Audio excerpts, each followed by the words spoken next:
फेरि पनि स्वागत छ मेरो युट्युब च्यानलमा तपाईँहरूलाई है। म अभिनय गुरुङ 490 सब्सक्राइबर्स।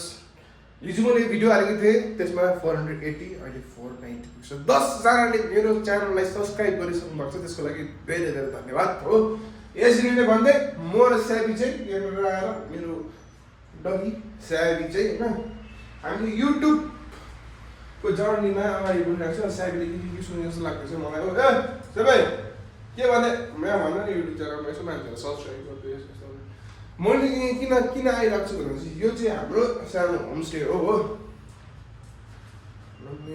हाम्रो पहाडको होमस्टे अहिले दार्जिलिङमा गर्नु सकेको नेपालीले होमस्टे मात्रै हो।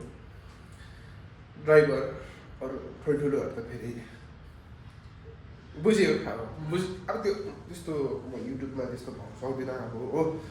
त्यही कारण चाहिँ बुझ्नुभयो तपाईँले। ए हो यस्तो प्रकारको छ मेरो रुमहरू हो। यस्तो छ रुमहरू छ। एउटा गेस्ट आइरहेको छ मेरो। तपाईँ कहाँबाट हो भनिदिनुहोस् त। दार्जिलिङ तपाईँलाई कस्तो लाग्यो? पुलिस स्टप है फेरि पुलिस कस्तो लाग्यो दार्जिलिङ? अन्त म तपाईँलाई भनिहालेँ, दुइटा रुम त तपाईँलाई देखाइहालेँ हो। अन्त यो चाहिँ हो मेरो थर्ड रुमको कति यस्तो छ, कति त के भन्नु राम्रै छ। अनि यहाँबाट तपाईँको नेभर एन्डिङ हाम्रो दार्जिलिङको ट्राफिक। यहाँ हाम्रो थार रक्स दामी लभले यसरी नै हाम्रो यस्तो छ हो। के भन्नु पनि भन्नु पो हुँदो रहेछ क्यामेरामा त। अब यो भयो तपाईँको फोर्थ रुम हो। खासमा आज चाहिँ मैले इलेक्ट्रिसियनलाई पर्खेको हो। अब इलेक्ट्रिसियनलाई चाहिँ यो बत्ती बनाइदियो भनेर मैले कति 4 दिन जस्तो भनिसकेको हो। अब यो सबै यस्तो राम्रो छ हो। अब यसलाई टक्क यो बत्ती चाहिँ मेरो खै बल्ब पनि राम्रै छ हो। यो बल्बै त खै के भएको छ एउटा बल्बै बोलेको छैन हो। मतलब तारकै प्रब्लम हो, किन बल्ब त राम्रै बोल्दैछ हो। तर खै म नेपालीहरूले भनेको हो, नेपालीले भन्दाखेरि केही सुन्दैन, पैसा कमाएको हो कि खै के हो। अहिले बाहिरको मान्छेलाई बोलाउँदैन र उयो बत्ती बोलाउनु। जोरबङ्गलामा छ भने पनि यहाँनिर कुदेर 10 रुपियाँ लाग्ने आइपुग्छ हो। फोक्टामा त काम गराउनु बोलाएको होइन नि त मैले त।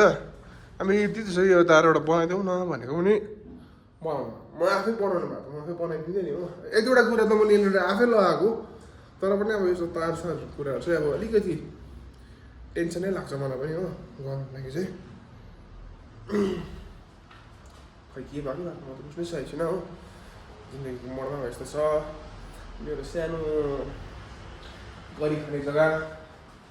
यही हो मेरो होमस्टे हो। मैले त्यो पनि जता भएको छैन चलाएको, 7 महिना चाहिँ होला मैले चलाएको गर्दैछु। अनि अहिले चाहिँ मैले मकै खाने अवस्था।